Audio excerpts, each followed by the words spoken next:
हरे कृष्ण साधकों, साध्य और साधना पथ चैनल में आप सभी का हार्दिक स्वागत है।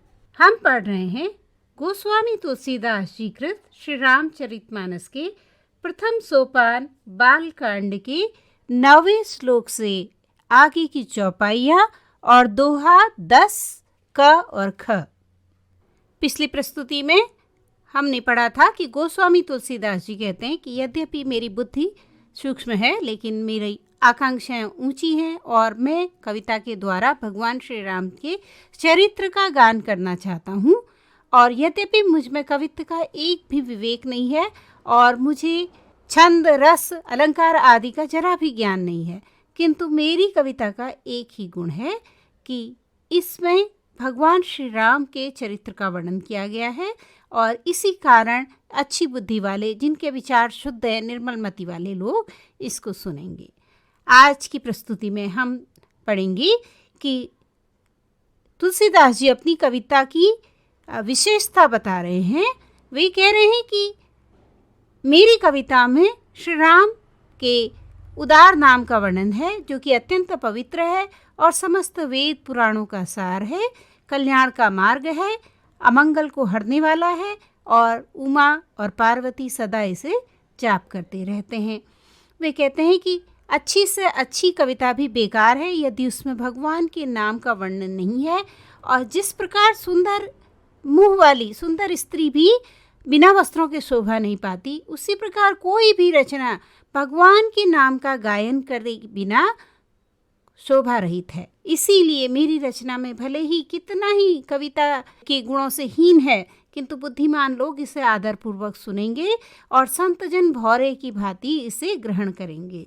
यद्यपि इस रचना में एक भी रस नहीं है, तथापि इसमें भगवान श्री राम का प्रताप वर्णन हो रहा है और मेरे मन में एक भरोसा है कि भले संग से भले किसे बड़प्पन नहीं पाया, यानी अच्छे व्यक्ति की संगति में किसने बड़प्पन नहीं पाया।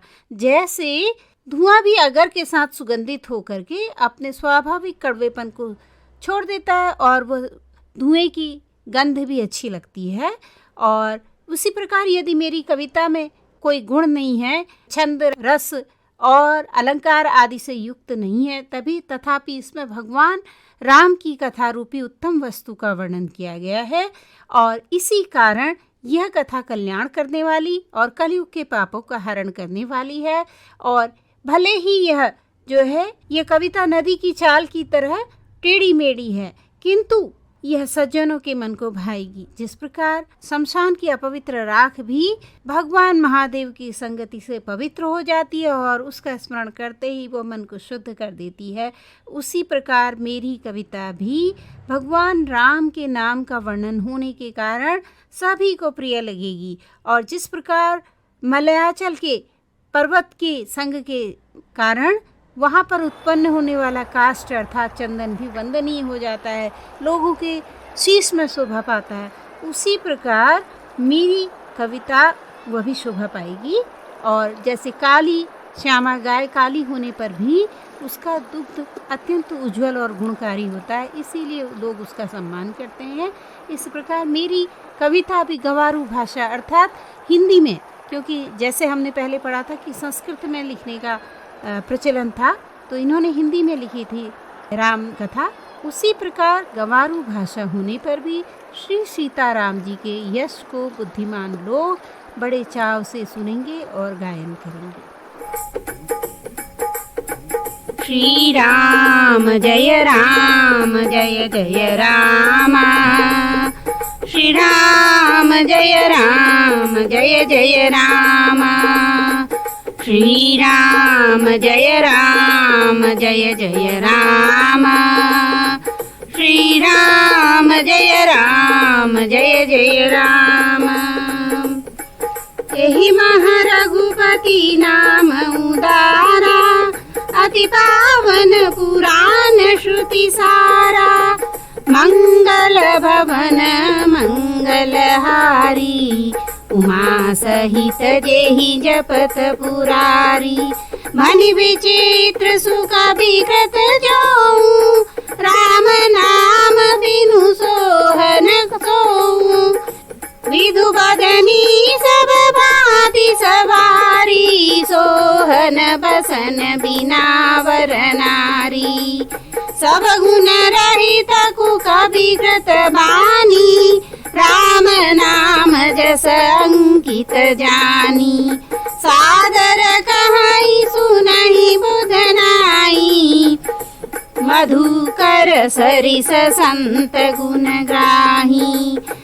यद्यपि कबीत रस कहु नाही, राम प्रताप प्रगट एहि माही।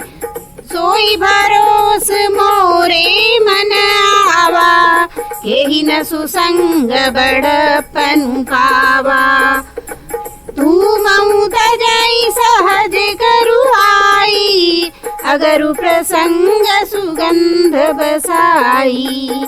भनिति भदेश वस्तु भली बरनी, राम कथा जग मंगल करनी। मंगल करनी कली मलहरनी, तुलसी कथा रघुनाथ की।